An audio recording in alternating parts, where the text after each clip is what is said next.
오늘 함께 보실 말씀은 하박국 1장입니다. 하박국 1장 2절에서 4절 말씀입니다.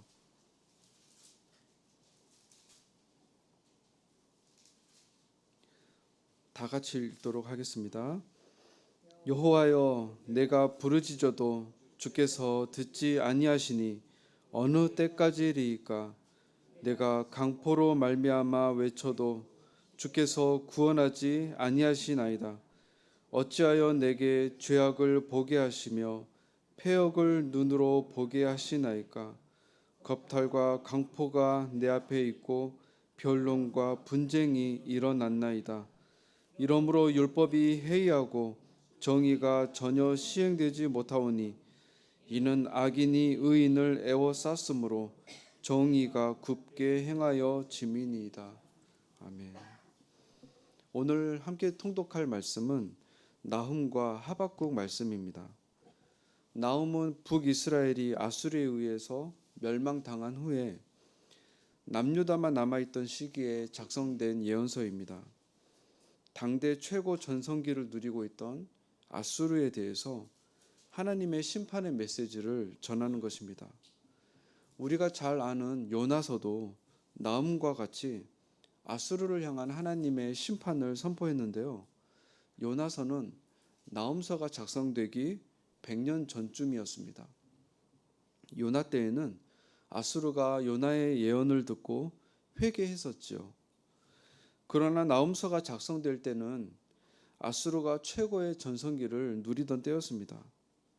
특히 아수르는 투항을 하는 민족까지도 잔인하게 살육했던 야만적이고 광적인 민족이었습니다. 그 어떤 나라도 아수르에 대항하지 못할 것처럼 여겨지던 때에 하나님의 심판을 선포하는 것입니다.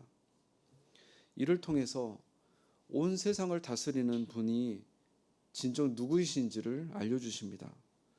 결국 아수르는 바벨론과 메대 연합군에 의해서 정복당함으로써 하나님의 말씀은 성취됩니다.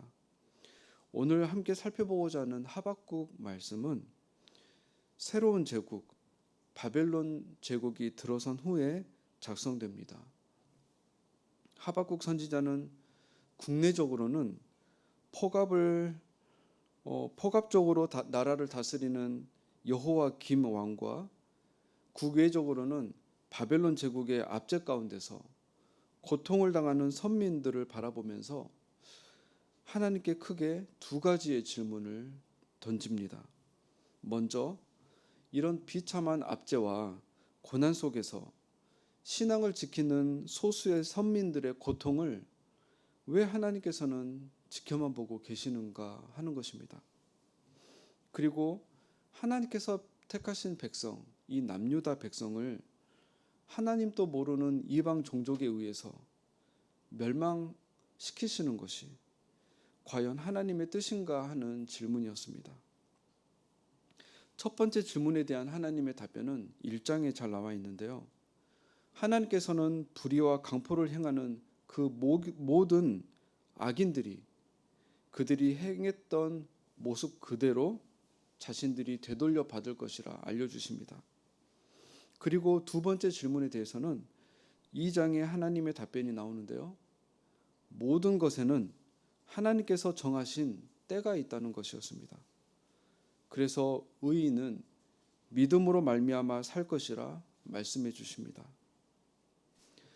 하나님께서 징계의 채찍으로 사용하셨던 바벨론 제국에 대해서 그들의 월권적인 폭력과 교만함에 대해서 하나님께서 정하신 때에 반드시 심판하실 것이라는 것입니다.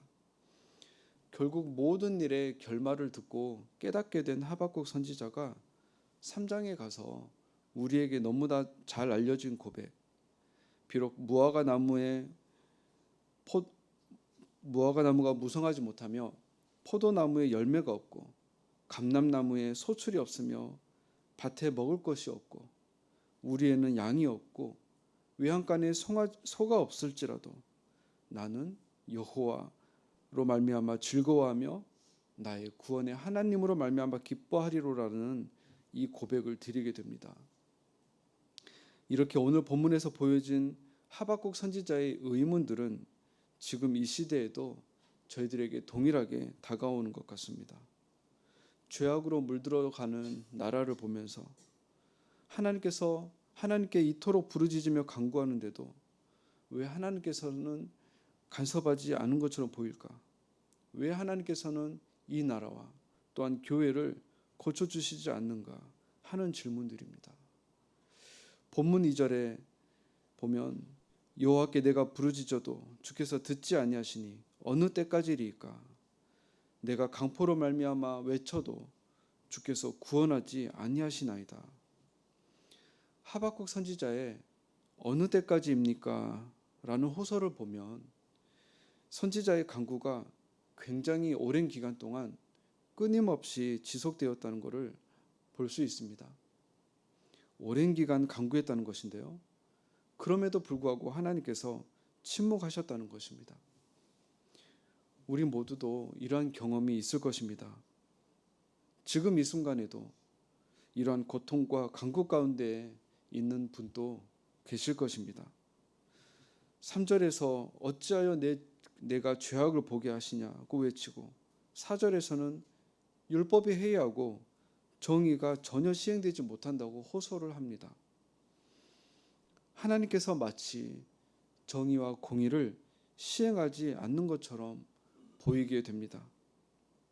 마치 불의한 재판장 앞에 나아가 날마다 간구하는 과부와 같은 심정이 되는 것입니다. 그러나 우리가 하박국 결말을 통해 얻을 수 있는 위안은 하나님 앞에 끝까지 매달린 하박국 선지자에게 하나님께서 마침내 깨달음을 주셨다는 것입니다. 결코 기도의 자리를 포기하지 않는 그 매달림이 우리를 승리와 찬양의 길로 인도해 주는 것을 볼 수 있습니다. 그래서 믿음의 히브리어 원어에는 버티다라는 뜻이 있는 것 같습니다. 하나님께서는 모든 일의 결국을 하박국 선지자에게 알려주십니다. 우리 눈에 보이지 않는다고 하나님께서 일하시지 않는 것이 아니다라는 것입니다. 비구름이 잔뜩 끼어 있어도 그 위에 태양이 있는 것과 같은 것 같습니다. 단지 모든 일에는 하나님께서 정하신 때가 있다는 것을 알려주십니다. 이것이 피조물인 우리가 하나님 앞에 나아갈 때 생각해야 할 자세인 것 같습니다. 우리가 볼 수 있는 것은 당장의 눈앞에 보이는 현상과 오늘이라는 시간인 것 같습니다. 그렇기 때문에 시간과 공간을 초월하시는 하나님의 사역을 우리는 볼 수 없습니다. 하박국 선지자가 하나님께서 알려주신 그 모든 결국을 듣고서야 고백했던 당장에 내 눈에 포도 열매가 보이지 않고 우리의 양이 없고 외양간에 소가 없을지라도 창조주 여호와 우리의 구원자 되시는 하나님을 찬양하리라라는 그 고백을 우리는 믿음으로 먼저 고백할 수 있기를 소망합니다. 믿음 없이는 하나님을 기쁘시게 할 수 없다고 말씀하셨기 때문입니다. 말씀을 정리하겠습니다. 오늘 본문은 우리 힘으로 결코 풀 수 없는 문제를 만날 때 어떤 자세로 나아가야 하는지에 대해 알려주십니다. 창조주 앞에서 유한한 피조물이 어떤 마음을 가져야 하느냐 하는 것입니다. 우리는 인생을 살아갈 때 인간이 인간을 바라볼 때에도 우리의 좁은 식견으로 여러 오해를 하며 편견에 빠지기도 합니다. 눈에 보이는 인간을 보면서도 그러는데 눈에 보이지 않는 하나님을 바라볼 때 얼마나 더 그럴 수 있겠는지요. 하박국은 우리에게 귀한 모범의 자세를 보여주었습니다. 끝까지 기도의 자리를 떠나지 않고 하나님께 묻는 것입니다. 이것이 창조주 앞에 취할 피조물의 자세인 것 같습니다. 하나님께 응답받기까지 묻고 호소하는 자리를 지키는 것, 오랜 기간 끊임없이 매달린다 하더라도 하나님을 향한 신뢰와 소망을 잃지 않는 것입니다. 마침내 하박국은 하나님의 시각을 얻었습니다. 하나님의 때와 하나님의 일하심에 대한 신뢰를 회복하였습니다. 우리 역시 이와 같은 신뢰와 기쁨의 회복이 있기를 소망합니다.